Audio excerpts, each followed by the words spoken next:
Today we're talking with Kevin, one of the co-founders of Co-Architecture.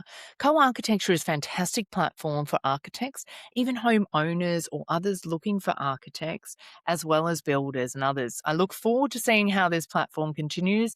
Let's jump on in and hear this interesting story about Co-Architecture and what it's doing for the industry. Welcome to the podcast. Today we're talking to Kevin, who's one of the co-founders of Co-Architecture. Kevin, thank you so much for joining us. Thank you for having me. It's exciting to be here. And to be fair, it's actually one of my first podcasts, so Oh, well, there exclusive. we go. And I mean, it's quite interesting. I mean, you've obviously got a fascinating background, and what you're doing is exceptionally fascinating too. So I think somebody had connected us for some mentoring and some things like that. And then obviously I'd been watching your platform for the last few years. We actually started our businesses around a similar time as well. So it's been fantastic to see how you've grown within that time. And then as we've been involved in different things, understanding a little bit more of the purpose of co-architecture. Now, as somebody works with a lot of architects, there are some who know and some who don't know about co-architecture. And I think it's a great platform for architects, but also recently we even used it for ourselves for a house renovation. I saw your new owners part and where people could actually get in. And I felt like that was a fantastic time for us to have a bit of a discussion about what you do and the story behind co-architecture. So let's jump on Yeah, in. So awesome. tell us, Kevin, a little bit. Obviously, you're an architect yourself. Tell us a bit about where this whole vision of co-architecture came from.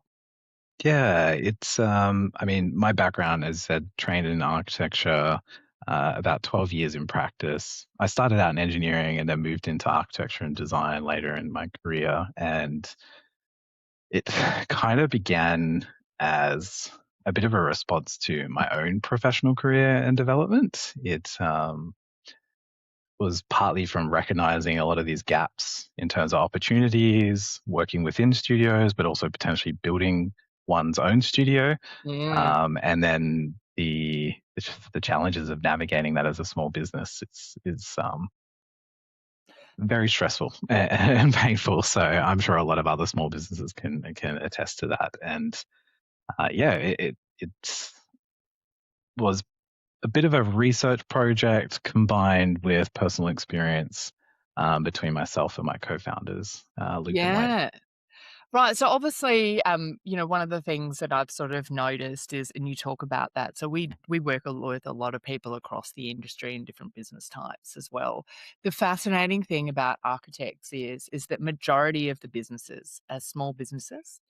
And there is about probably 5,000 to 10,000 architecture. Now, that's a very wide bracket. There's probably about 10,000 architecture firms across. It depends how much you go, because some people are, just have registered, but they're still working for somebody else. It's sort of a business, but it's not really.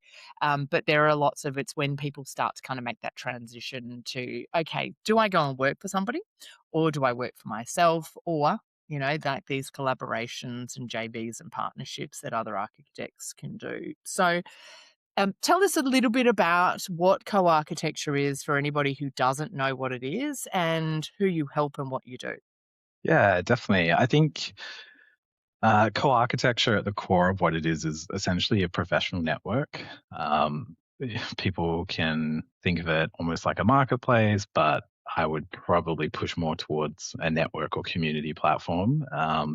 And it's designed for architecture and design professionals to try and help them with more opportunities or gain more visibility and telling their stories and their brands across different channels and things like that. So as you quite rightly mentioned, majority of the industry is made up of small businesses, and it means that the market as a whole is highly fragmented. It's highly competitive, and there's just Mm. not a lot of great resources out there to help those businesses grow or scale or whatever their business goals are, go out and achieve them. And so we came up with this idea of how do we create a shared resource that businesses could tap into when and if they needed to.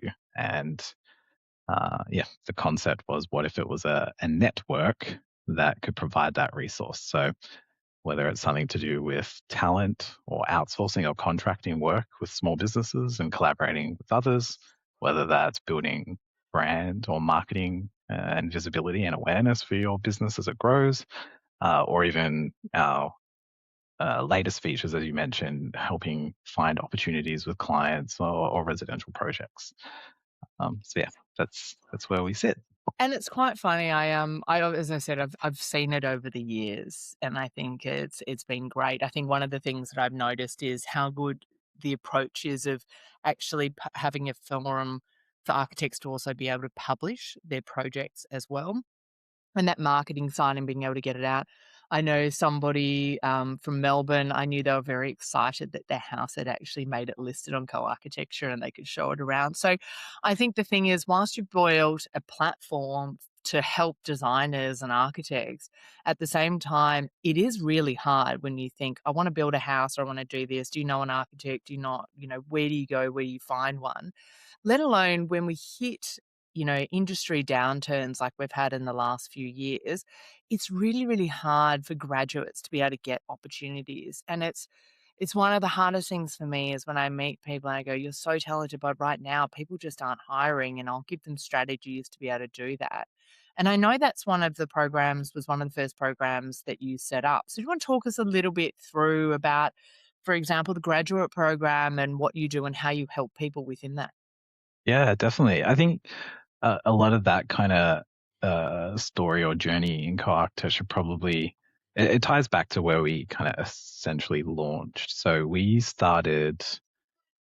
uh, we started working on co-architecture way back in 2020 when COVID was kind of rife across Australia.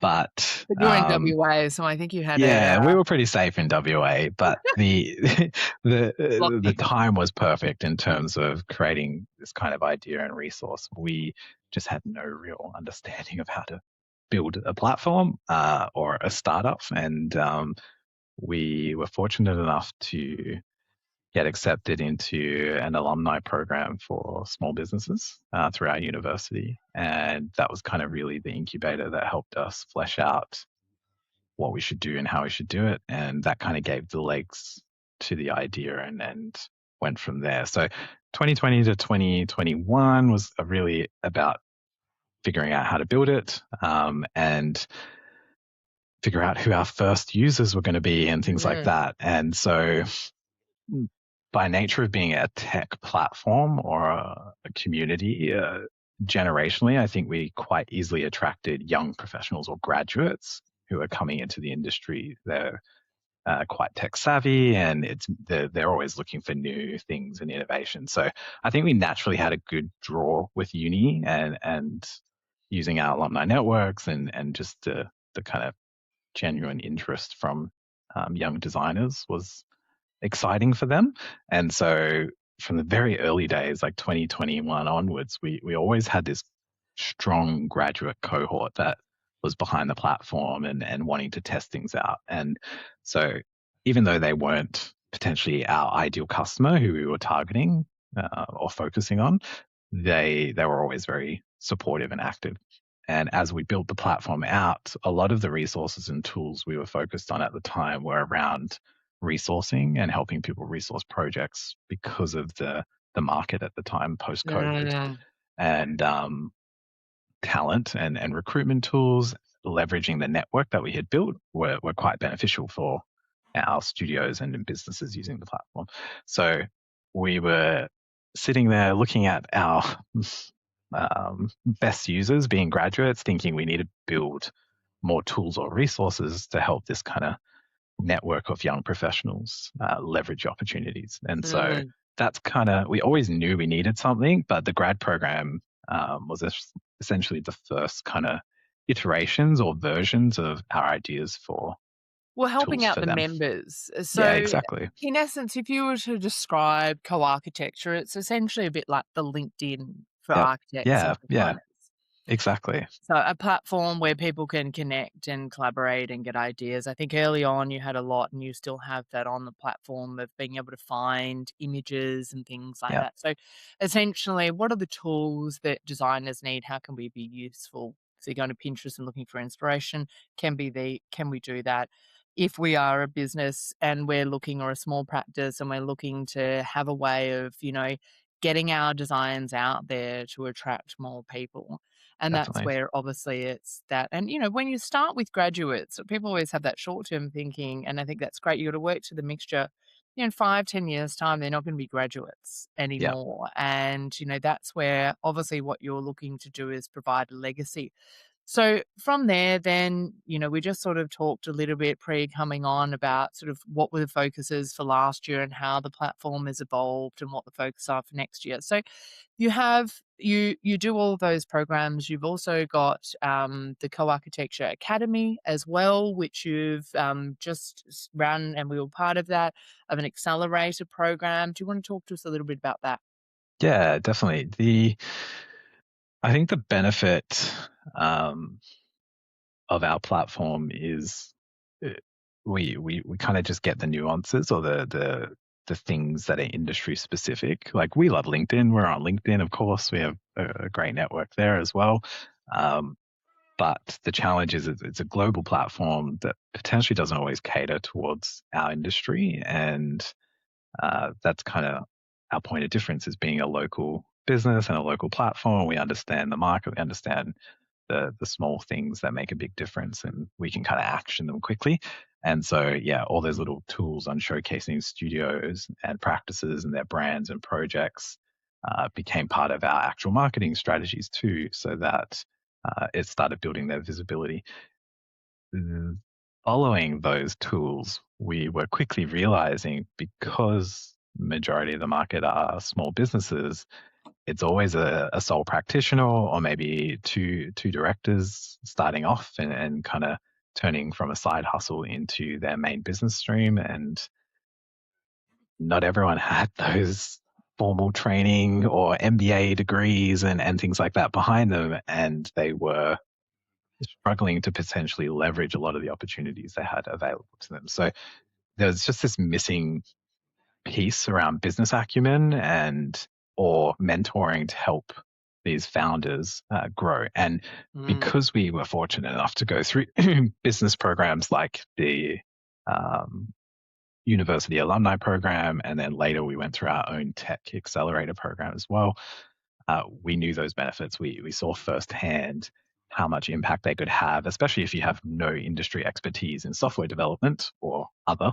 Mm. and how it does actually accelerate your own professional development and growth as a founder. So we looked and looked for those types of opportunities in our industry, and we're not the first to invent them. They do exist, but there wasn't really anything in the Australian market. And so we thought, how do we tailor and adapt a program that has the same kind of intent in helping founders, but just more focused on architecture and design studios? And so that's where our idea for a studio accelerator came out. And being a professional network, it meant that we already had a lot of amazing mentors and networks and supporters that um, would want to Yeah, participate, so you had one being industry, yourself. you had essentially, experts in topics talking. So, we do HR, but we actually did a whole one on business and the concept of things like that. And then you had other people talking a lot about brand and marketing and those types of things, really helping businesses to establish,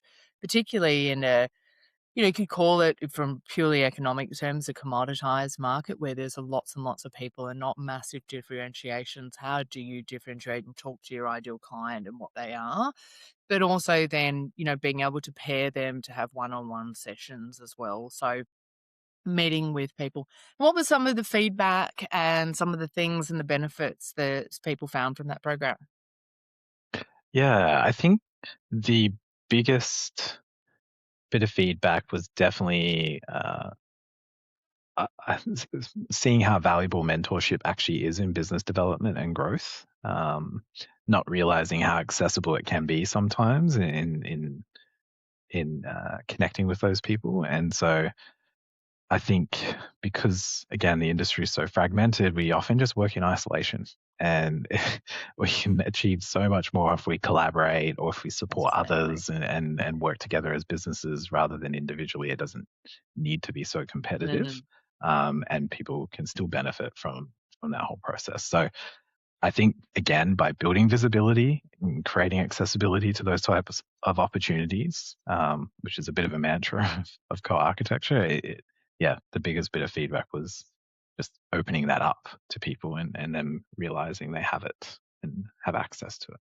Yeah, so connecting with experts to give them insights into things, but connecting with Yeah. other people going through the same challenges or that kind of feeling, particularly when you're a business owner of, am I the only one going through this? Everybody is. And I mean, I think Exactly. everybody gets a lot of benefit. And I've done this at different times through running a business of having groups where you check in and just feeling like you're not the only one going Yeah. through it or doing it. And sometimes people do have friends who are doing it, sometimes people don't. Sometimes people don't want to share that information, but actually creating a connection where people can go through that. And there's learnings. I think you had people Yeah. in the group, we did some surveys as part of ours of, how long people had been running their businesses. I thought there would be more newly established. There's actually quite a few people who'd been running their businesses for quite a few years. And we're Mm. just looking at that different evolution, wanting to invest in that and Yeah. think, okay, well, I can either stay here. I had a conversation with a small firm owner this morning, and we were talking about that there's probably what I see, and it's the same for accounting firms too, or lots of professional services. So accounting firms, for example, or bookkeepers, any of that sort of cohort, there's some really big, you've got your big four, all those types of things, but it's actually made up of thousands of small businesses. And the thing is there is the same sort of approach within market. If we look at, architecture, you're either talking to, people who don't have knowledge, so more residential, or you're talking to developers, or you're dealing with government. And then there's, who the client types are. There's a lot more in that, so commercial businesses. But in essence, it's well, the process of doing that is, yes, in brand and thought leadership, but at the same time, it's actually a very big spend, right? Like if we look at it versus you want to go and set up an e-store and sell socks, you're generally selling between 10 to, even $1 million in fees. And it could be over a year and a half. But that's a very big purchase. So the marketing approach for it is similar. It's a similar process in the same way for bookkeepers, it's very different. It's a similar process. So being able to kind of learn from each other in different things that we do, it doesn't mean, particularly if you're regionally, if you're in WA and you're collaborating or getting to meet with somebody or talk with somebody who's in Adelaide, you're not in, or if you've got a passion for hospitality, you don't really want to do, residential, there's different things that you can learn and the pain points you go through. But in the same way, I find there's also a different size of firms as well, right? So we get firms that are generally, I'll put it in categories of turnover, sort of up to a mil, they might be five, they bounce around. Then you've kind of got that next size of 5 to 10. Then we start to get to the size of 10 to 15. Then we get 20 and above. And the actual amount of firms that are actually 20 and above is about 4%. Yeah. Whereas 80 to 90% of firms actually sit under that. Well, it's about 75 to 80% of firms actually sit under 10 people and will bounce around at that time. So one of the conversations I often have with people who are, because we obviously come in when it's strategic, whether we're, we do recruitment services, whether we're doing their HR, training development, generally strategic stuff is HR. What is it that you're looking to achieve? Because the people part of that is actually building the business up to the strategy you want to meet. You have to figure out how much and how big you want to be and what sustainability you want. Then you can work it backwards to work out what revenue do I want to be, how many projects do I need to do, who do I want to be targeting. And the difference is probably, somebody who's a business person who works in architecture. Architects are more coming generally for the first place if I want to do good work and I want to do great design, and bringing that business sensibility or approach. And it is Mm. something that you can learn. Definitely, definitely. I keep going back to the accelerator programs we were a part of, and it's kind of 101 stuff that anyone who's done a commerce degree or an MBA, it's like what they're taught every day is this kind of business modeling and strategy and planning and things like that. And then yeah, have a 5-year goal, work back from that. What does that look like as a pathway in there? So yeah, that's been a big part of our learning journey. I'm an architect, so it's never been part of our training and education. Yeah. We're taught how to do projects and deliver projects. The business side of things is very, very different, and it just breeds this kind of industry of uh, I think we've mentioned this before, but architects that say I am an architect first and I happen to have a business kind of second, when it really should flip around, that I'm a business owner first and I happen to create good design or good architecture. And I think that's a huge mindset shift Oh, that absolutely, and should happen. we said this too in it. I mean, at the end of the day, and this was something that was said to me very early, because I mean, I've got a commerce degree, a law degree, a master's in business. So business is my love and passion, and people is my way of doing that, right? I remember the founder and managing director or managing partner at the time said to me, you know, if you want to do good architecture, you have to run a good business. And it's 100% true, because if you do want to run a good business, you need to have good projects, but you also have to have a reliable team that's there to do it. Now, yes, that core team, you need some flexi, but at the end of the day, if you don't have a good business, and I've seen many people, good architects, have to, or have either had massive tax bills because they haven't accounted for that, the cash flow side of things. The business side has killed them, that they haven't been able to do the architecture side, or they've had to then go back into big practice. But there's a very, very mental heavy load there too. If your business fails, it's really, really hard, because you put your heart and your soul and you do everything into that. So I think the thing is that understanding that the business has to run. If you're not great at that, you don't need to be. That's why you have experts who do it and give you the information that you need, right? It's like, I'm not going to design my house because I'm going to get an architect to do it who, yes, I can go on to AI and I can find out, and we can do a lot of those things these days, but they're not going to understand the nuances of how do I want it? And that's what the architects bring. And that's what Definitely. using other experts also brings. You know, I had this conversation this morning, just a good bookkeeper, and you're very clear on the information that you want and when you need it is exceptionally important. Very, very basic principles of like cash flow is absolute king, particularly in project based businesses. And everybody in this industry has the same problem. For builders, it's 100 times worse, because they have to cover all of the labor costs and material costs. And, you know, I know people who are waiting for $500,000 and they've got all this money owing out. It It's a it scary is place to be. well, it is. They've got a lot more. So you remember, everybody thinks the builders do make the money, and they will continue to, but at the end of the day, they hold a lot more risk. But for architects, it's exactly the same way too. I think people thinking, "Oh, I've got $1 million fee," and it's like, well, that might be great, but when are you going to get billed for it? And so we talked about this, and we can talk about it in this context of it's. I always approach it more as a buckets, right? I have a formula of how much you should be allocating per your income, depending on what you want to look at for your gross profit, and that would be based on your labor and your operating costs and what you want to make as your net profit. You need to actually structure your business to make profit, because if you don't, you don't have a sustainable business at the end of the day. What you do with that profit, great. Give your people more bonuses, invest in better technology, whatever it is, right? But at the end of the day, you know, if you want to do that, you have to have your business continuing on. And the thing is that there's many, many architects out there, and there's many people in the industry who've worked with fantastic designers, but they're like, "But I didn't get paid." And so it doesn't matter, you know, it's the number one rule. If you stuff up people's payroll, good luck. That's only gonna go so far. And I think, you know, the new generation as well is not gonna put up with that, like, you know, you might have got away with 40 years ago.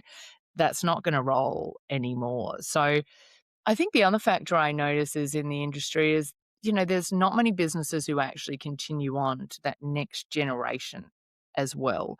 So, and I often see this, you see a business kind of generally in architecture go for about 30 years and then drops off. And then people start to hit that sort of late 50s, 60s and start to think, oh, now what am I going to do? You know, that's one of the things we say, you've got to be thinking about your succession plan and those things. Whilst engineers generally try to grow, and you've got to remember they're based in numbers, and they think in numbers, not in bigger picture. They're thinking, what do I need to earn? How do I do? And they generally sell out, because the profile of engineering firms is actually major, major international organizations, and then a scattering of very small firms around, particularly in business services, versus an architecture, there's only about 10 firms who are over 200. Mhm. So you're talking about a very, very different profile. So who would buy that business? It's not. So most of what, I've known one client we had who sold out. They're in a very, very niche area. It was engineering, they could for the engineering part, and they had structured in that way, and they were very smart about it. But most architectural firms do need that succession or that collaboration to build a bigger brand to use. And the interesting thing out of coming from an internal position and coming into the market, there is also a benefit in people creating brands and partnerships and JVs. We're currently doing a project for a client where we are, doing a full executive search to look for partners in the Mm, market that they can partner with to strategically grow, to grow to grow both businesses. And, where that ends up long term may turn into long-term partnerships and connections or not. So I think the platform is fantastic in that way, and being able to connect, but at the same time, I think it's good what you're saying about having people not thinking about competition. It is very competitive, but how do we work together? We just did a podcast with BKK purely on JVs and partnerships, and how many JVs and partnerships they'd done, which is their main model, because they didn't want to be more than a certain size and take on that risk. But it enabled them as architects to do a fascinating amount of different projects and different things. So, what's your sort of take and thoughts on that? I totally agree. I think a lot of the, I guess, let's say business mentors or senior business owners who've been in the industry for like the last 40 years, decades, they've kind of had the benefit of hindsight and seeing all these kind of changes across markets, economies, and business structures and things like that. And when you listen to them and ask them about their experiences, yeah, all the things you're describing, they've experienced. And I think as an industry, it would be highly beneficial for us to learn from these things and talk to those business owners. And it's really the only way we can develop those business skills. You don't have to agree with their ideas or their strategies, but I think there's this one thing I picked up on very early in our experience building co-architecture in the startup ecosystem. It's so diverse and so different. Like we were going through these programs with companies that were trying to cure diseases or build med tech devices or, like crazy outlandish, like Facebook style companies. And they don't relate to our industry, but there's still things we can learn from them and still things we can understand as a strategy and Yeah. how we might adapt it and apply it to our own industry, our own market, our own customers and things like that. So I think only good can come out of that. And yeah, there is also that risk in our industry that if you put all architects and designers in one room, you're only going to come out with the same idea or the same solution. So I think that is currently what happens as well. Is um, we I don't get often enough say, I mean, cross. it's Yeah, funny when we interview people, I ask them why architecture, yeah, right? If you wouldn't mind, can I ask you that question? Why did you want to do architecture to begin with? yeah. Good question. I think. I mean, I didn't actually, as I said, I didn't really start out in architecture in my career. I started out in engineering, and What that was a what type of logical engineering did you do? What civil design. So okay. yeah, Yep. I mean, it sounds design. It's not. I was working in the resources sector in WA, so it's mining and construction.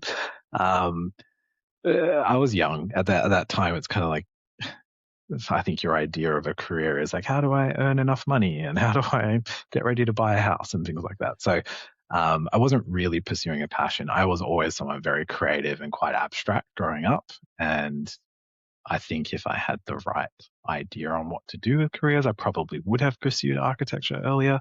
Um, but yeah, I think architecture is at this really nice cross section of being creative, being, uh, I guess, maybe a little bit idealistic, but entrepreneurial. And those are definitely innate skills that I kind of feel like are things I have. And so it was a really nice um, It pathway for is me to it follow. is that mix between the art and the Yeah, science. I mean, exactly. I often say I love working with architects because they're very, very big picture, but at the same time, they have to work through the smallest detail. Yeah, exactly. Um, I would say out of all, the less pragmatic out of all of ours, but I mean, I talk a lot and are very esoterical too, so, it's obviously a natural connection at times, but it's interesting working with different professions. It's interesting, most people say, they were creative and artistic, or, I get answers of, I was told this is a way of me making money within Yeah. artistic, and others it was like, I loved art and science, I love making Lego. And there's different insights, but I would say there's a general sort of approach or mind that somebody who I wish I could be an architect and be that creative. We often say that there's probably 5% of architects are the real designers. Um, I would not have been that. You don't want to see my drawings. Horrific. But I, God, I do love reviewing folios half of my yeah, day yeah, and, working with architects, and this kind of part. I remember somebody early on when I started in architecture said that architects are humanitarians. They want to save the world and change things and make a difference for people. And I think that's the really nice thing that does undersit. Yes, we've just talked about the business side and needing that, but at the same time, I want to make a difference. Generally, it's great. I do a lot of work with neurodiversity, and the industry's like, oh great, I want to learn more. Anything to do with always just nice. I mean, I've worked with engineers, and I've worked in different types of companies too. It is how can we make sure everybody's happy? How is everything? On the flip side, there are places where you go, oh, hang on, this is not a workshop and a sweatshop. We do need to look after. But I think the industry is changing that way. Um, yeah. on that, I mean, where do you see the industry going in the next sort of 10 to 20 years? What do you think is the future? The I think there's a lot changing, and I think, on a personal level, I probably would have stuck with architecture and being an architect and doing projects more if it was a bit more conducive to a career working within a studio. If I didn't start for architecture with my co-founders, I probably would have looked at starting my own studio. Yeah. I don't think it would have been something I would have stayed in another practice or studio. But given where we currently are as an industry in the Australian market, and it's kind of reflected across different geographic regions as well, not just Australia, but it is a very slow moving, mature industry, and there's a lot of legacy kind of structures and organizations that uh, have a lot of, let's say, I think the industry puts a lot of emphasis into, which potentially um, I think could be better used on their own businesses, or um, just doing things more faster. I think, and I know that'll ruffle feathers and things like that. But and I'm a card waving member of a number of organizations and platforms, and I'll always support them and things like that. But I think it's part of the industry being fragmented that we don't have enough representation across those areas. So I think collectively you could do a lot more together in your own rights, Mm. than waiting for things to change and happen. And the reason I say that is because if you look at the market right now, especially just in housing and residential, right now there's record high kind of debt and inflation. Banks that all they're doing is funding debt across the Australian market, which the average house loan is sitting at around $850,000.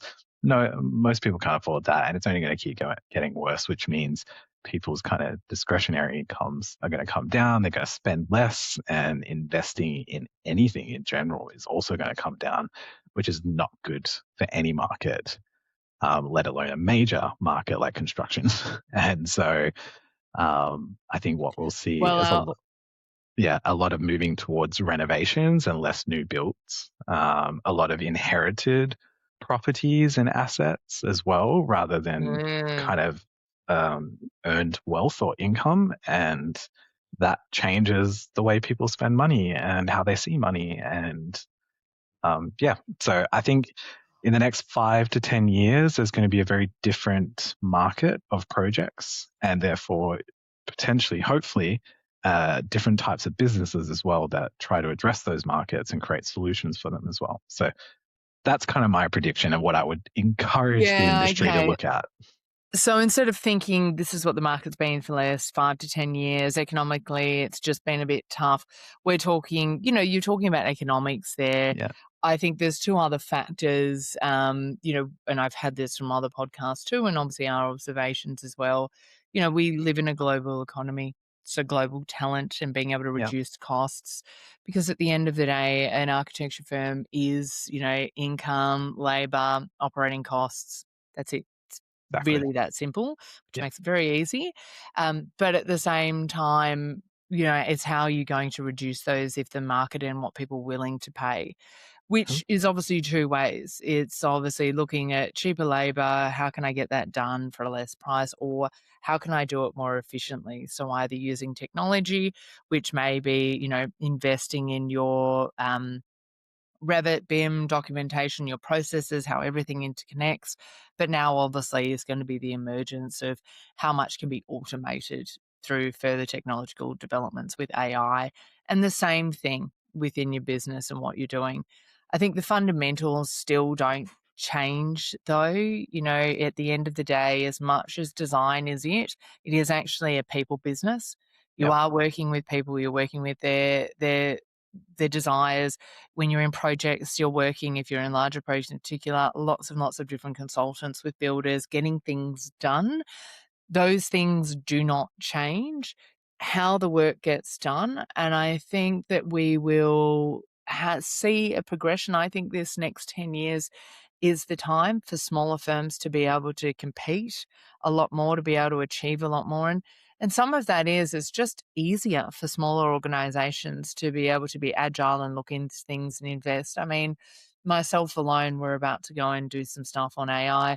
I literally am using every single AI tool out there to actually figure out what they can do and to compare them and figure out how does that actually work. But that will only continue to increase and to change over the next 5 to 10 years. The way that we work will change. However, the biggest problem is we need to make sure that we don't have slop and we don't have mistakes, and there is a human element in there to make sure there's accountability, because at the end of the day, the risk will still sit with the architect and that liability. So I think it will also be very interesting to see how, particularly with that and more emerging people come through, and I've had this conversation with multiple different directors across the industry, is how are you going to invest in graduates when they've been doing most of this, when this might be outsourced overseas for documentation, or when, a lot of visualization that's great because it's happening a lot quicker can be done, but how is this going to look for graduates over the next 10, 20 years? How are we going to build the next generation, because universities are very focused in Australia on the design side. I used to think, "Oh, we've got to break them for 5 years again to kind of see how the building goes together and how everything actually works." Um, but it's going to evolve, and how we then have, as you've said, there's a large generation of firm owners out there who will retire in the next 10 years. yeah, It is exciting, as you're seeing from your cohort, is there is a lot of younger people coming in and starting firms, and they've got that desire and that energy, and they're using technology and optimizing it. And I think will grow, but they don't necessarily have to all be part of big firms. They can collaborate and piece together a bit more like a jigsaw puzzle. What do you think? yeah, yeah. I agree. I think it would be naive for a business owner to not accept or acknowledge AI, not accept or acknowledge outsourcing, and not accept or acknowledge the talent that's coming through as well. Like these are all factors that influence your business, the market, and sticking your head in the sand is going to help. And so, creativity and being a good designer is part of your business. It is not your business. And yeah, I think having an awareness of those things and investing time and focus in them is fundamental. Um, I would also, I think, like if I can offer a perspective on what I think one of the main issues is in currently in the current market, I think the dissonance that exists between project opportunities or clients and design professionals is they're just on different pages at the moment. And I think it's as simple as that.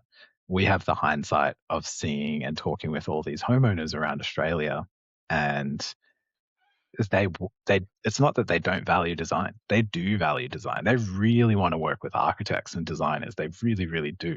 Um, it's just that they're not being met at the table. And yes, some clients' budgets won't fit with your business or your business model and financial kind of strategies, and that's fine. But there's no kind of communication piece there that helps them figure out whether or not you're the right fit or whether or Yeah. not they're the right fit. And instead, the people who are scooping that up and owning that market opportunity are actually people like builders.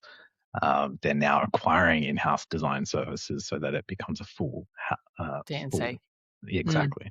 And so that's been going on for the last 10 years, and no one's really approaching that. I think you just have to look at builders. They've been doing that as part of their strategy for a very, very long time. Well, I think the thing is, and you're somebody who is going through this, it's like, bought a house, it's sort of maxed out, but we know it needs to have things because, nothing's affordable that Yeah. looks good.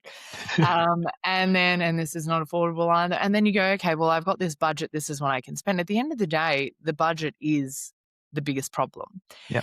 And the biggest problem is, for the industry overall, is that there is not enough trades to be able to build things. So the trade costs are ridiculous.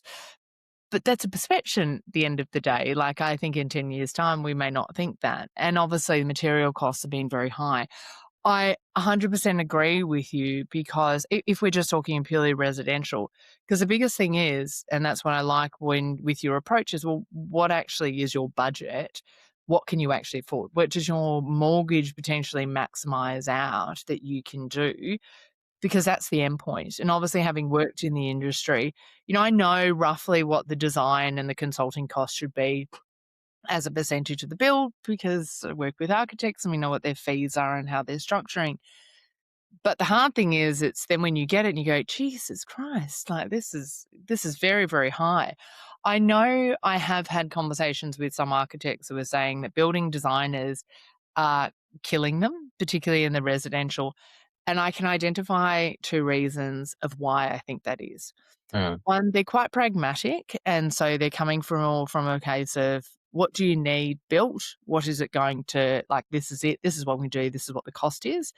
And I think that's been interesting. Even through your process, there were some people who were very clear, even on their website, this is what it costs per stage. yeah. And I was like, that's quite, as a business owner, I look at that and I go, that's the way you scale, right? You're quite upfront, or you're quite clear and you already have a clear process, because cost is probably going to be the biggest factor, because there is no flex. If we're just talking in renovations and houses, there's no flex in that. But the same even for commercial developers and builders. And this is where you'll find those people who work with commercial developers, that's how they think. And that's why they get the work. It's not just because they design beautiful buildings. They understand this is the block size that we need. They're starting to think like, well, this is the block size. This is what I need to optimize. I need to be able to sell it for this much to be able to make this, because they've got to go to the bank to actually get the money, to get the funding, or finance it out, to get the finance to actually build. It does come down to those limitations. And the hardest thing is the actual cost to build. So whilst we all want beautiful designs, can cost a fortune. We had a designer who actually said to us, we'll do this, and we even get down to the FF&E schedule to start with, because that's going to give you a good indication of what the cost is going to be per square meter. And I was like, that's the type of thinking we need, because at the end of the day, if we cannot build this, it might be the most beautiful design ever, but it's not going to get off the page unless I can actually get I can actually get a builder to build it, and they can procure those materials and be able to build it for this cost in this time that we Definitely. need done. And that is the end point. And I think in the same sort of thinking of business people, in the same part, at the end of the day, it is money. Yes, you don't want to be determined by the money, but I think you will find that the architects who have the ability to be able to understand what the budget is and work within that budget, both from the fee but the actual project being able to be built, are going to be. And that's why DNC companies are doing it, because the design factor, they can do something, but the biggest security, and particularly in somewhere like Queensland, we find there's a lot of, or the industry sees a lot of novated leases. Yeah, Uh, and it's like, okay, well, everybody gets novated leases. God, can't get novated over. And that is because at the end of the day, they need to be able to know what is the cost going to yeah, actually be, whether people make it up in variations is another thing. What is the cost actually going to be? Because the project actually can't get built without those definitely. costs. Exactly.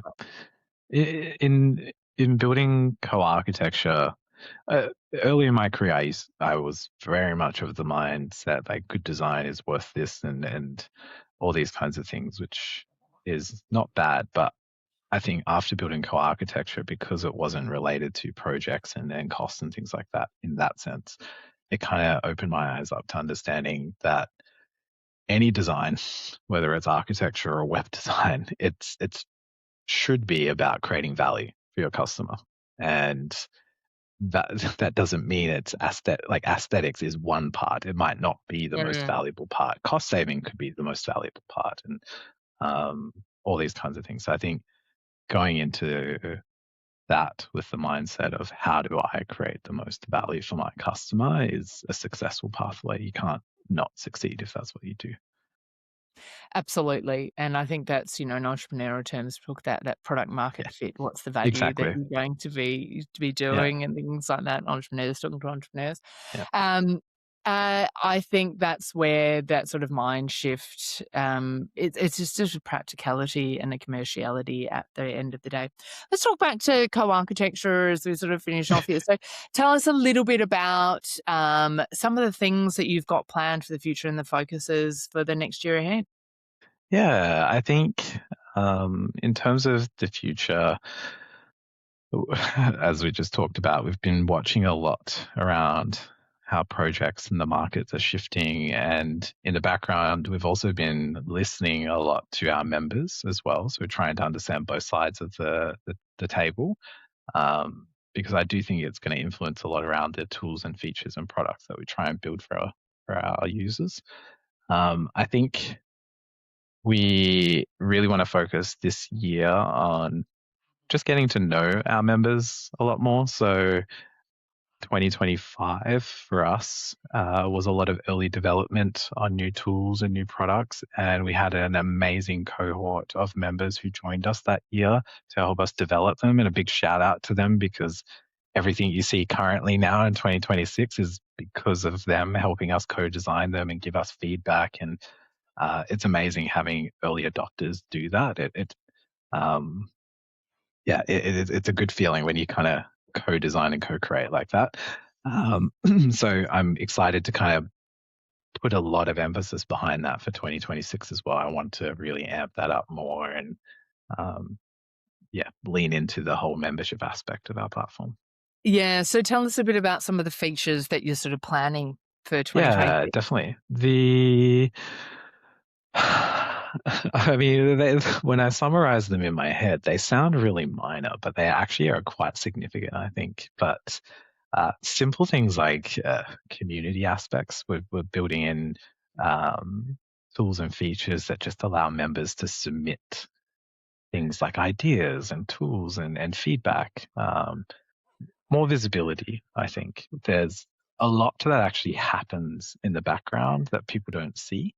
Mm, And unless you're a user who's on the platform consistently, it potentially gets missed. So hence why we really want to focus on that. And I think tools on visibility, tools on marketing, promoting and building brand awareness, and then of course tools that help assist clients or project pipelines as well. Now yeah, that that's great. up and running. Great. Very exciting. And I think, once you create a community and cohort, you've got something that can be tapped into. And, I think the next tapping is obviously for people who are looking. And it is the hardest thing because to find an architect is actually very hard. Yep. Even though there's thousands out there, at the end of the day, people don't know where to go. And, I've even said yesterday, even though I have thousands of architects sitting in my database and in my network, I still, came to you to go, okay, well, let's see what's out there. How does this work? And I think some of the ways that you've shaped that has been quite useful. And I look forward to seeing how that digitally, continues on to make that quite easy and a place for people to come. And I think that will be probably, income is always the best asset for anybody as they do. The rest of it is all the add-ons into that. Okay, brilliant. Kevin, now, is there any books, podcasts, anything like that that you would recommend to listeners or anybody to check out? Question. I don't know if I guess the types of things I read or listen to tend to be all business strategy and founder stories and things like that. Well, we have talked about the importance of that. So do you want to share Yeah, some of your exactly. favorite ones? I've loved a few podcasts, particularly one of my, I guess, digital mentors or idols that I aspire around is Melanie Perkins, who's the CEO and founder of Canva. Just being a female founder, husband and wife team, and Perth. They started in Perth of all places as well, and grew their So what's the idea. podcast called? Because I'm going to write it down. A female founder podcast. I've Cool. forgotten it off the top of my head. Sorry. I'll find it. We'll put Yeah, it in the search show Melanie notes, so Perkins don't worry. founder That's all right. story. I'm sure if you go Melanie Perkins founder story, one of the pieces in there that she talks about, and this kind of goes back to the isolation of being a business owner or founder. She followed a tech investor who came to Perth one year for kite surfing. She happened to meet him there, and they were looking for their initial seed investment to help build Canva and grow it. And so she followed him all the way back to the US, to Silicon Valley, to try and pitch to him and get his advice and hopefully his investment behind the idea. And he didn't straight away invest. I think he kind of said, let's make some introductions and kind of build the network and see how it goes from there. And it was like a 3-month process essentially. But through that, she was kind of couch surfing in Silicon Valley, not sure what she was doing in America and all these kinds of things. And she wrote herself a thing in like a notebook that she had saying that it was kind of like self-encouragement. It was something along the lines of, it feels really shitty and stressful right now and things aren't working out the way you wanted them to, but no, I know who you are and I know that you'll be resilient and you'll keep pushing through it. And it wouldn't be worth it if it were easy. And that she read on the podcast 12 years later, now being CEO of Canva, a $40 billion company globally. And I think that was pretty cool, pretty amazing. And it is, even whether you have a unicorn tech startup or whether you have $1 million business that, that's an achievement, or a $500,000 business, that's an achievement in itself. I just want to achieve 1% of what she's exactly achieved. Right. That'd be amazing. So and I think that's it. I mean, and that is life. And I think I would say my advice to anybody thinking about starting a business is you have to be my ability to take on risk and the things that I would have worried about years ago. I just go, okay, I'm just going to get on with it, right? Yeah. You have to be highly resilient, because one day it's going to be great and then the next day it's going to be shit. Definitely. And you're going to have highs and lows consistently. It's a bit like having children. Every day is a very interesting day. You think, oh yeah, it's getting here. Oh no, it changes again. And that is business. And I think that's where, having cohorts of other people that are going through the same thing or have been through it or at different stages, whether they're in the same industry or they're in something else, is helpful. And I think having been an HR person and starting more from helping businesses, I've always been from the helping the business to succeed, for the people to succeed, and the people to succeed to help the business succeed. That doesn't change. At the end of the day, a business is a system, and each person in that system, it works really well when it's working well. If it doesn't, God, it's hard. Definitely.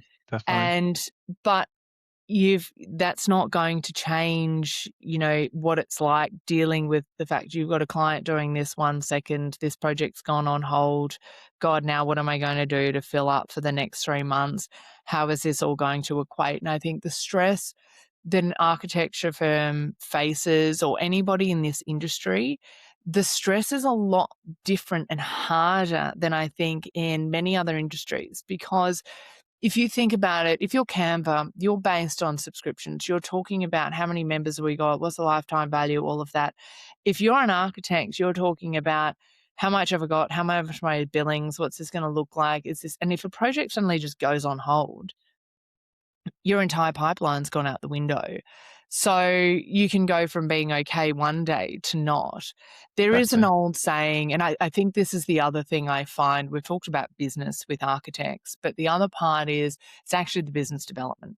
It's actually getting the right routines to constantly be doing that. Now, often people can find the clients and they just keep doing the same thing for them, and that's great. But at the same time, you probably never want any one client to represent more than 10% of your business if you want to work in average terms. And that means that it is that your part as the director is actually, or the founder, whatever your role is in the business as the person who's running the business, maybe with somebody else as the other partner, your job is to mainly get work in the door, right? And so I think often what happens is people get into it to do the good architecture work. What we see people go through either in their careers, that they go from doing the doing and getting to the architecture, and then suddenly they're going, oh, I'm managing people and I just doing admin all the time. And then they go through next evolution. I've got to be hunting and getting work in the door. When you start your own business, you go from being the person doing the work to being the person doing the work, running the business, getting the work in the door, overseeing and supervising other people, and especially for small practices, you're doing all of that and taking all of the stress home. And, Definitely. and the one holding all of the risk, because at the end of the day, everybody else has the rights to get paid out and you've got to worry about that. But then you also have to worry about, well, what happens if I owe all this money? Then what happens to me? And I think that's a good thing for any architects working in an architecture firm.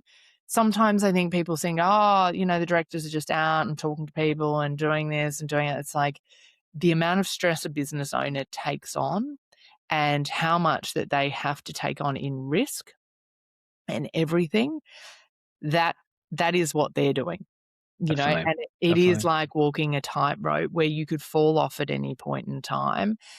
And the great thing is I find that most business owners do first think about their people, right? Even when we talk to people who might be coming to the end of their career and they're thinking about succession, one of the biggest drivers is we've got a great team. I want to make sure that continues, right? We want to make sure that they've got the same thing we continue on, or I want to win great projects for my team to help them out with. And I think that is one of the great things about the architecture industry as well, is that the people who run the firms do, in general, really do want the best and they want to go to work and they want to love the people they work with and they want to have fun with that.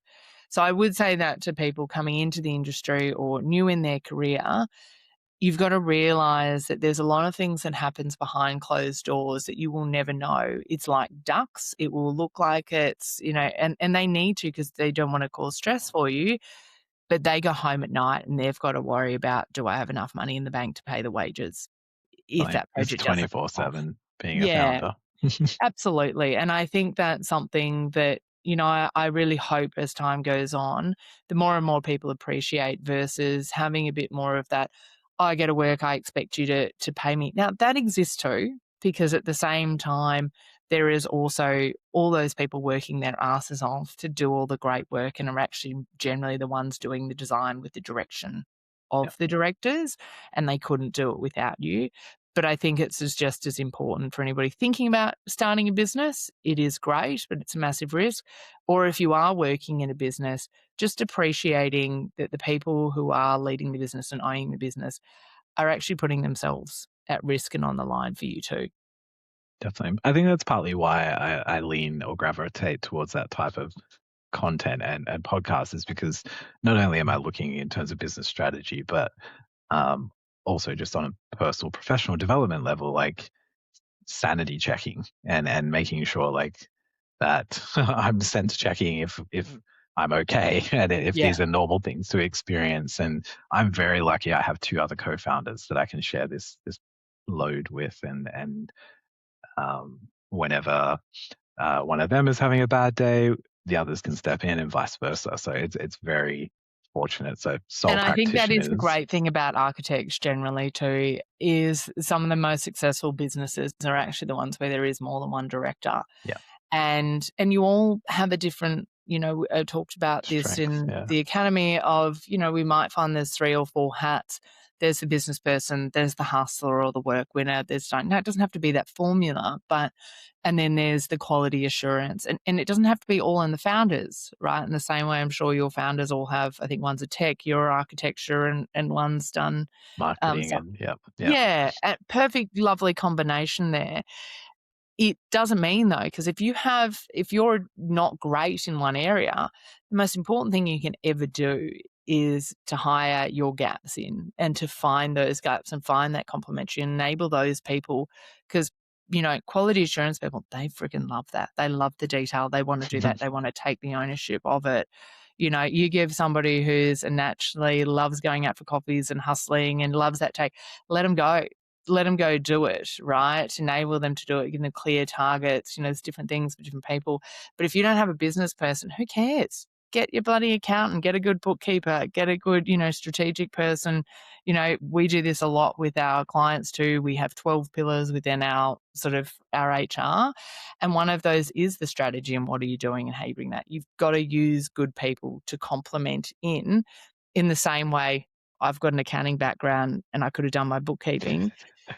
And my first thing was, after getting my team to a certain size, my accountant was like, you need a bookkeeper. And I was like, oh, no, but I can do it. And then I was like, no, gosh, best thing I've ever done. Make sure I've got Exactly. my bookkeeper. I just sit there and get my financial reports. I don't have to do too much. So Definitely. it's one of those things that you can always, whether you found it or not, you can build that as you go in team. And then that frees you up to really focus on what it is.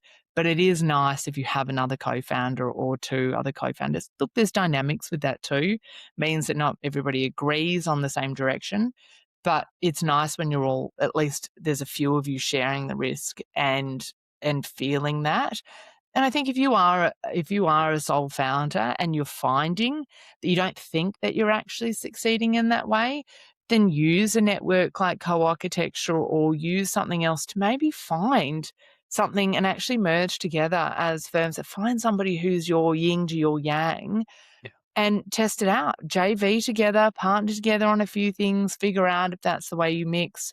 I spoke You to can a always firm go the other back to day. just doing it yourself if it doesn't work. Well, yeah, that's right. And, at the end of exactly. And you can go and do it yourself and do that. Or if you're fantastic on a certain sector and you want to get into another sector, go and find somebody who might be already doing that and you've got that alignment. Yeah, I mean, that's where I think, JVs and partnerships are great ways for people to be able to test these things out before they decide if they want to get in. But as I said, there's different ways in this industry. There is other firms out there that have one brand and share certain services, but they're actually independent businesses and they get kind of both of that. They get that network of being able to earn, but they also don't have to give their profit away.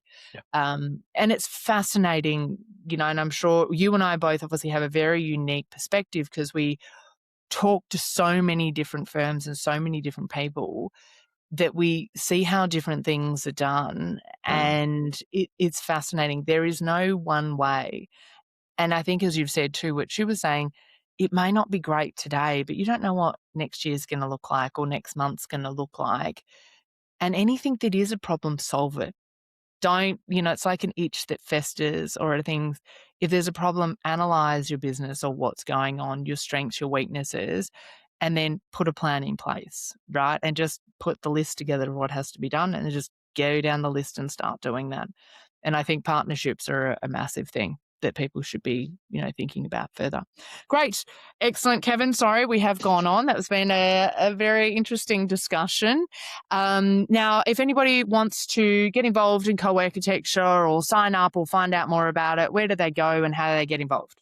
Yeah, definitely. I mean, whether you're a studio or professional working in the industry or the built environment, hopefully co-architecture can be a network and a support resource in that entire pathway. It's not a silver bullet to everything, but it's definitely a great place to connect and be a part of and help us build those tools and resources. So Yeah, coarchitecture.com is the best place to great. find us. Otherwise, hopefully you're following us on different social channels. Instagram and LinkedIn tend to be some of our biggest ones. But it's free to sign up to our platform and email newsletters and things like that too. Yeah, great. So sign up and you might as well. It's just another, worst case, just another email in your mailbox. It's probably Yeah. relevant to you. But at the same time, also then you guys run events and things like that. So is there any upcoming events in the next few months, or how do people Definitely. find out about those? We have a few things launching in the next few months. We have a new design series, hopefully featuring at the moment local Melbourne architects and designers. That'll be due to launch next month. And then we also have an event series kicking off as well. So February, March will be our first event, and we'll try and get around to the different cities. So if you're keen to come down and meet the founders or just network and meet people who are part of co-architecture, then make sure you grab a ticket and come along to the next event once it's announced. And nice to be in a room with other people with similar mindset and going through similar things. Excellent. Brilliant, Kevin. Thank you so much for joining us today, and we look forward to seeing co-architecture continue to evolve. No worries. Thank you for having me sit in. I really appreciate you learning a bit about us and sharing our story. Our pleasure. Thanks so Awesome. much. Take care. Bye. What a fantastic discussion we had with Kevin. We talked a lot about where we see the industry today, what we're both actually seeing across the industry, and where we see that firms can optimize to be able to grow and to hold their position for the next 10 to 20 years as well. This is a great discussion, and I hope you got fantastic things out of it.